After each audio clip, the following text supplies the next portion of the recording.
এইবিলাক ৰাস্তাটো অহা যোৱা বহুত দিগদাৰ হৈ আছে তো পানী ইমান হৈ যায় আৰু পানীটো হ'লে মানুহটো কেতিয়া পৰি যাব কোনো ঠিক নাই না আৰু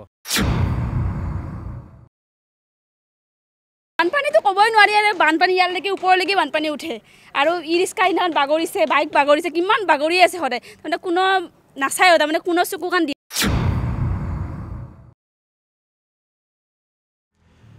মই এটা পথত উপস্থিত আছোঁ গুৱাহাটী মহানগৰীৰ স্মাৰ্ট চিটিৰ এটা পথত এই মুহূৰ্তত উপস্থিত আছোঁ তাত থিয় হৈ আছোঁ আৰু দেখিব যে 6 মাইলৰ পৰা মাত্ৰ 100 মিটাৰ আঁতৰত এইছোৱা পথ আৰু এই পথছোৱাত বৰ্তমান যিটো জৰাজীৰ্ণ অৱস্থা সেই জৰাজীৰ্ণ অৱস্থাটো মই দেখুৱাই আছোঁ যে পথৰ ওপৰত কেনেকৈ গাঁত হৈছে মই অকণমান আগবাঢ়ি যাবলৈ চেষ্টা কৰিম যে পথৰ ওপৰত কেনেদৰে গাঁত হৈছে সেইটো দেখুৱাম।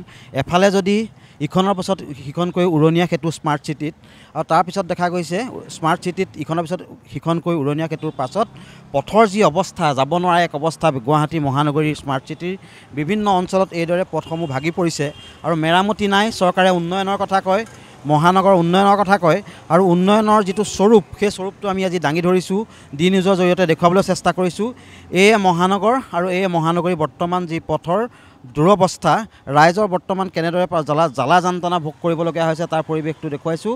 আৰু আমি এই পথছোৱাৰ অকল এই পথছোৱাই নহয়, মহানগৰীৰ বিভিন্ন পথ আছে আৰু সেই পথসমূহ আমি দেখুৱাবলৈ চেষ্টা কৰিম আৰু বৰ্তমান আমি ইটোৰ পিছত সিটো ৰাস্তা পথ দেখুৱাবলৈ চেষ্টা কৰিছোঁ। মহানগৰীৰ উন্নয়নৰ যি ছবি সেই ছবিখন দাঙি ধৰিবলৈ চেষ্টা কৰিছোঁ আৰু এতিয়া বৰ্তমান মই এই পথছোৱাৰ এইকাৰণে দেখুৱাবলৈ চেষ্টা কৰিছোঁ যে ইমান এটা ব্যস্ততাপূৰ্ণ পথ আৰু এই পথছোৱাত কেনেদৰে যাবলগীয়া হৈছে যাত্ৰীসকল সেই ছবিখন দেখুৱাইছোঁ আৰু ইয়াত কিছু আমাৰ যাত্ৰী আছে সেই এই যাত্ৰীসকল বিশেষকৈ যিসকল পথচাৰী আছে পথচাৰীসকলক আমি কিছু কথা সুধিবলৈ আমি চেষ্টা কৰিম। ৰাস্তাৰ কথা কম কি অসমখন আমাৰ কিৰতি গাড়ীৰে বুলি ক'লেও ভুল নহয়। যিকোনো এটা ৰাস্তাই মানে এনেকুৱাই প্ৰব্লেম। এই ৰাস্তাটোত আমাৰ এই সৰু গাড়ীবিলাকতো আৰু ক'ব লগা নাই, মানে আমাৰ গাড়ীখন লৈছোঁ কৰ্মসংস্থাপনটো নায়েই, সৰু গাড়ীখন চলাই খাই আছোঁ, কিন্তু তথাপিতো আৰু অলপ টাইম চলাওঁ, এসপ্তাহ যদি মানে চলাওঁ তাৰপিছত আৰু গেৰেজতে সোমাবলৈ গাড়ীখন। কাৰণটো হৈছে ৰাস্তাৰ কাৰণে। ৰাস্তাটো মানে অলপ বাহিৰৰ জেগাবিলাক ৰাস্তাবিলাক ইমান ধুনীয়া ধুনীয়া ৰাস্তা, কিন্তু আমাৰ ইয়াতে ৰাস্তাবিলাক কিয় তেনেকুৱা। ইমানটো আৰু কথা নাই যে ৰাস্তাটো ভাল কৰাৰ বিনা বহুত টকা লাগে কিবা লাগে, অলপ ভাল কৰি দিলে ভাল হয় আৰু এইখিনিয়ে আৰু। এটি ৰাস্তাই নহয় প্ৰত্যেকটো ৰাস্তা বুলি ক'লেও ভুল নহয়। আপোনাৰ মেইন ৰোডতে তেনেকুৱা আৰু আমি মেইন ৰোডতো আমি যাবই নোৱাৰোঁ, এনে ভিতৰৰ গলিবিলাক প্ৰত্যেকটা ৰাস্তাই তেনেকুৱা। কোনটো ৰাস্তা আপোনাৰ ভাল বুলি কয় কওকচোন, কওক। যিটো ৰাস্তাত যাব আপুনি তেনেকুৱাই ৰাস্তা। ঠিক আছে বাৰু। খুব বেয়া আছে এইবিলাক ৰাস্তাটো অহা যোৱা বহুত দিগদাৰ হৈ আছে তো পানী ইমান হৈ যায় আৰু পানীটো হ'লে মানুহটো কেতিয়া পৰি যাব কোনো ঠিক নাই না আৰু মানুহ মৰিবও পাৰে এনেকুৱা। সেইকাৰণে অলপ যিমান জলদি হ'লে ভাল ইমান ভাল হ'ব না।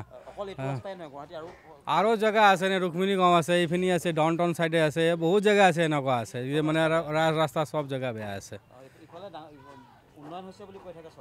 এনে ক'লে কি হ'ব, মই আছোঁ এইখিনিয়ে থাকোঁ, আমি নাজানো নেকি চৰকাৰ এনে ক'ত আছে ক'ত নাই আৰু এনে মিছামিছি কৈ। আমি গুৱাহাটীৰ উন্নয়নৰ এখন ছবি দেখুৱাই আছিলোঁ, যি জৰাজীৰ্ণ পথ কেনেদৰে জনসাধাৰণে ইয়াত পাৰ কৰিবলগীয়া হৈছে সেই ছবিখন দেখুৱাই আছিলোঁ। স্মাৰ্ট চিটিৰ বৰ্তমান যি অৱস্থা সেই অৱস্থাটো আমি দেখুৱাই আছিলোঁ আৰু আমি এটা পথত আছোঁ। আমি গুৱাহাটীৰ বিভিন্ন পথ দেখুৱাবলৈ চেষ্টা কৰিছোঁ আৰু আজিও আমি এই মুহূৰ্তত এটা বিশেষ পথত উপস্থিত আছোঁ, হেঙেৰাবাৰী অঞ্চলৰ পথছোৱাত উপস্থিত আছোঁ আৰু পথছোৱাৰ বৰ্তমান যিটো অৱস্থা সেই অৱস্থাটো মই দেখুৱাবলৈ চেষ্টা কৰিছোঁ যে খুব জৰাজীৰ্ণ। বৰ্তমান গুৱাহাটীৰ প্ৰায় সকলোবিলাক পথেই মোটামুটি ইতিমধ্যে বিধ্বস্ত হৈ গৈছে বুলি আমি ক'ব পাৰোঁ। এফালে যদি ইখনৰ পিছত সিখনকৈ উৰণীয়া সেতু বনাইছে, সমান্তৰালভাৱে আমি দেখুৱাবলৈ চেষ্টা কৰিছোঁ ইয়াৰ যিসমূহ ৰাস্তা কেনেদৰে বিপদসংকুল অৱস্থাৰ মাজেৰে ইয়াৰ গুৱাহাটীবাসীয়ে পাৰ কৰিবলগীয়া হৈছে সেই অৱস্থাটো দেখুৱাই আছোঁ আৰু কিছু পথ আছে আমি সেইখিনিও দেখুৱাবলৈ চেষ্টা কৰিম, কিন্তু আমি ইটোৰ পিছত সিটোকৈ ৰাস্তা আমি দেখুৱাবলৈ চেষ্টা কৰি আছোঁ আৰু আমি চৰকাৰখনক দৃষ্টিগোচৰ কৰি আছোঁ কেনেদৰে আচলতে ইটোৰ পিছত সিটো পথ ভাগি ইতিমধ্যে যিটো বিধ্বস্ত ৰূপ সেই বিধ্বস্ত ৰূপটো আমি দেখুৱাবলৈ চেষ্টা কৰি আছোঁ।